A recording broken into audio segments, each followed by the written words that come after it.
राजाधिराज योगीराज श्री सद्गुरु पंत महाराज की जय. पंत संप्रदाय की जय.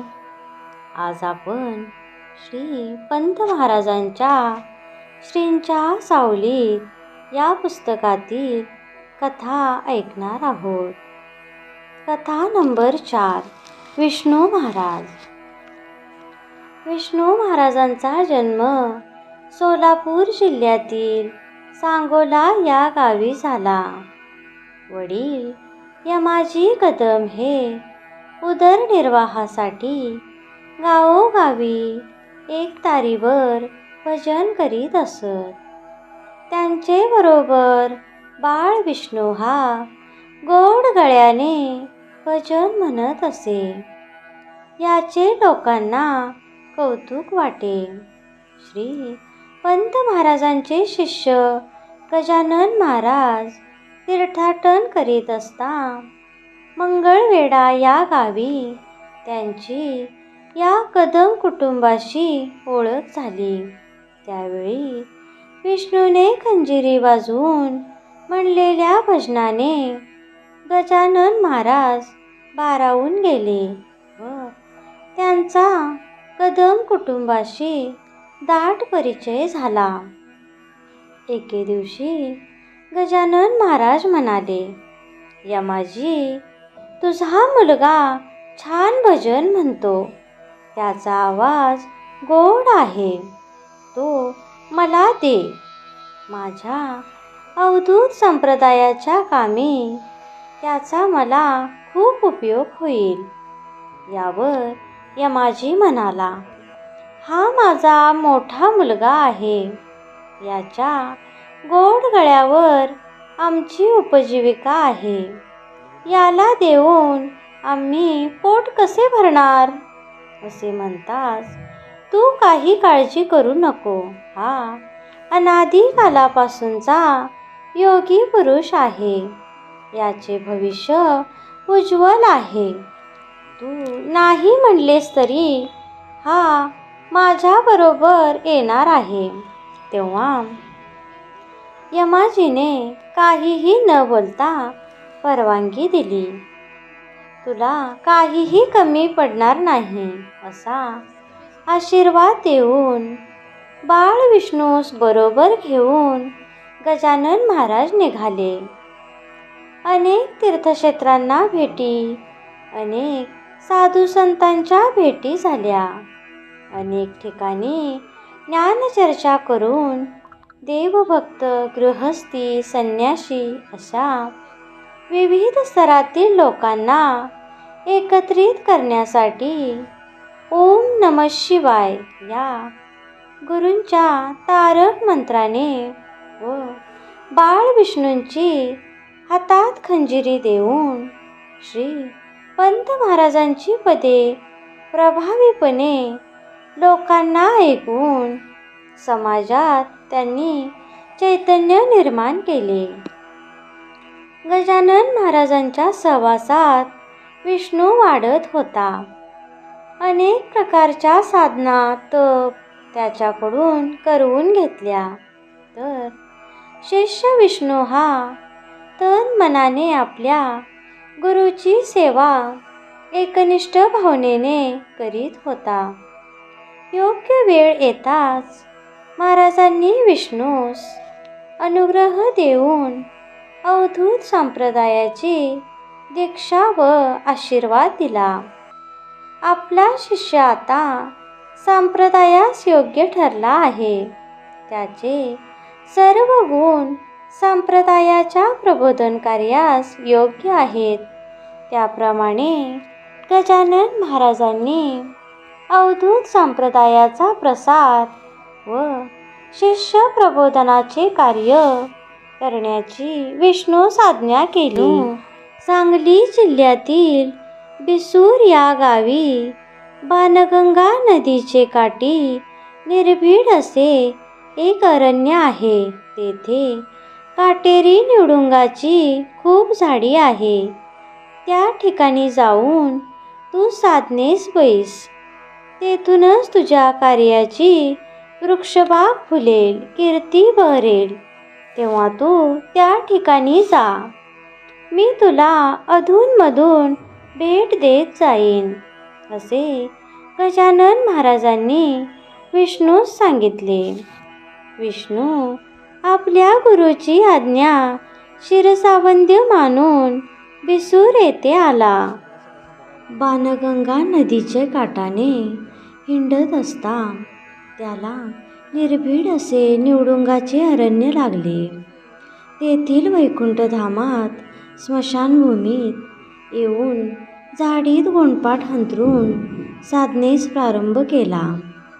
काही योगाचे साधन, थोडे अध्यात्माचे वाचन, थोडे आत्मनिरीक्षण आणि केलेले मनन, सर्व काळ अशी त्याची दिनचर्या होती.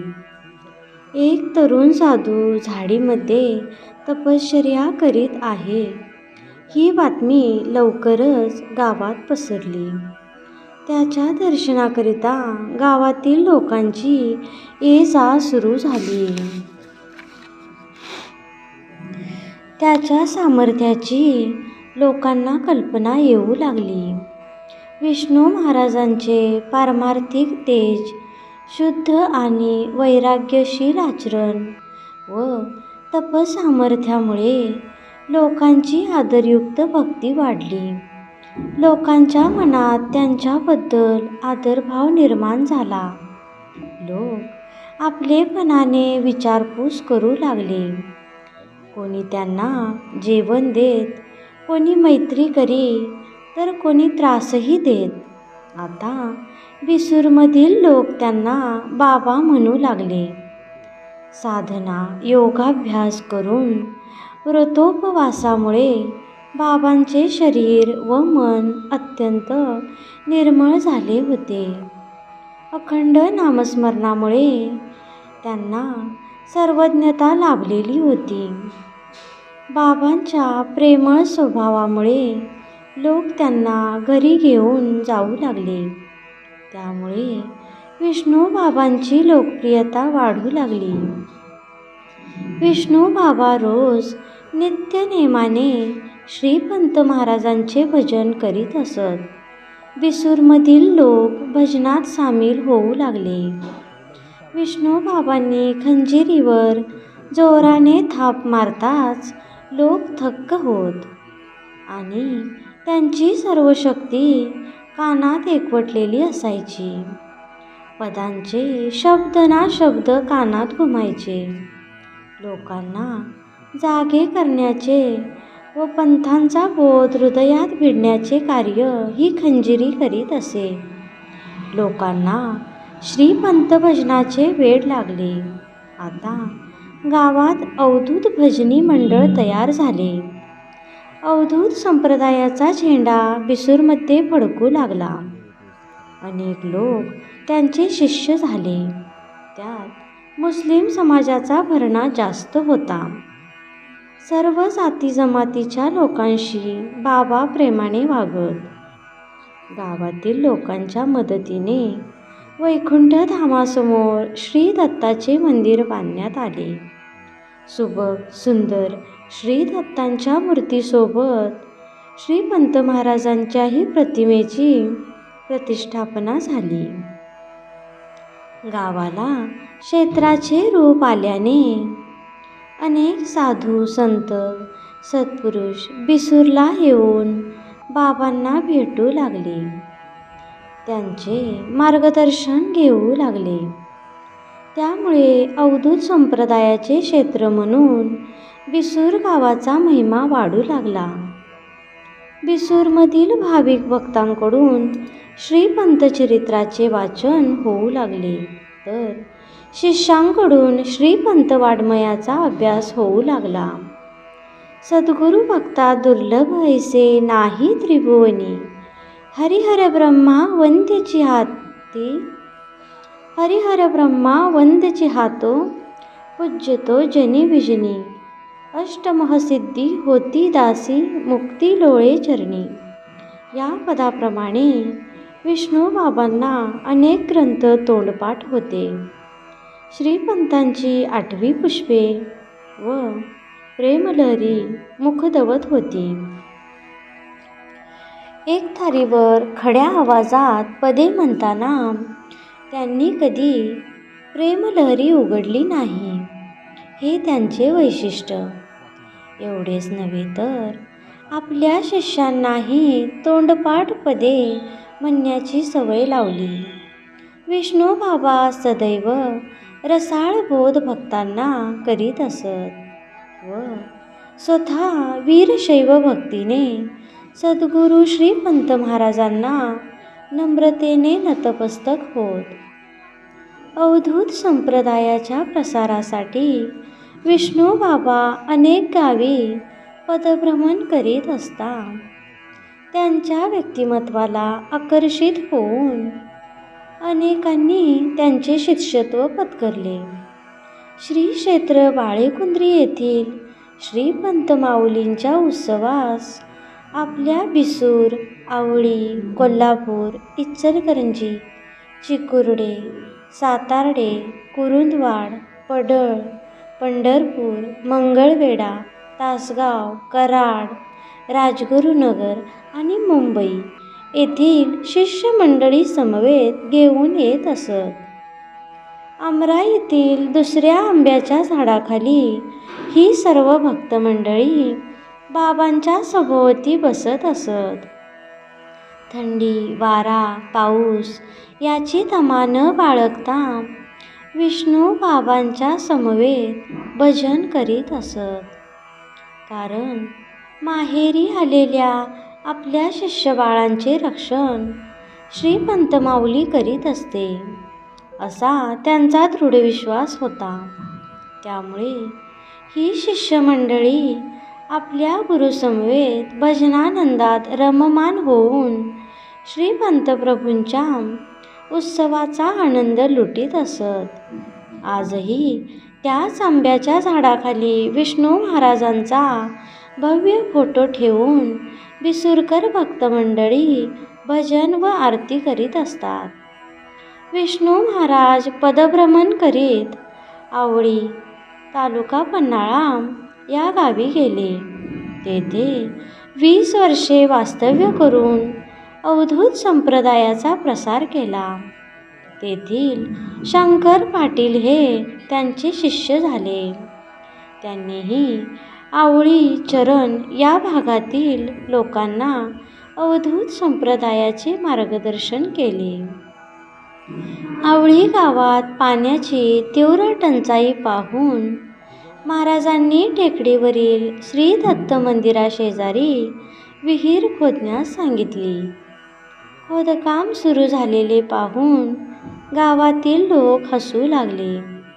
गावात विहीर खोदली तर पाणी लागेल, टेकडीवर पाणी लागणे शक्यच नाही, असेही लोक म्हणू लागले. आणि आश्चर्यभेरीस खूप पाणी लागले, ही वार्ता संपूर्ण गावात पसरली. गावकरी आनंदले. पाणी पाहण्यासाठी लोकांची गर्दी झाली आणि विष्णू महाराज की जय अशा गगनभेदी आरोळ्या स्वयंस्फूर्तीने उमटल्या व सद्गुरू विष्णू महाराजांचा जय जयकार सर्वत्र झाला. आज त्या विहिरीस तीर्थविहीर असे म्हणतात. या चमत्काराने गावातील अनेक लोक त्यांचे शिष्य बनले.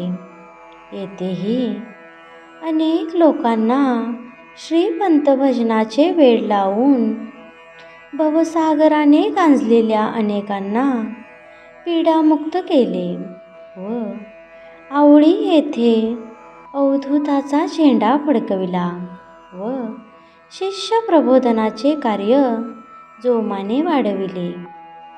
अंकलखोप गावचे विठोबा पाटील एके दिवशी घोड्यावरून बिसूरला येत असता बिसूर जवळील ओढ्यापलीकडून त्यांचा घोडा उधळला. तो जोराने पळू लागला. त्यामुळे विठोबा पाटील घाबरले. आपण आता जिवंत राहत नाही, पण घडले भलतेच. उधळलेला घोडा जेथे विष्णू महाराज श्री दत्त मंदिरासमोर बसले होते तेथे येऊन 2 पायावर उभा राहिला. याचे विठोबा पाटलांना मात्र आश्चर्य वाटले. आज बाबांच्यामुळे माझा जीव वाचला. तेव्हापासून विठोबाची पूर्ण श्रद्धा विष्णू महाराजांचे चरणी बसली.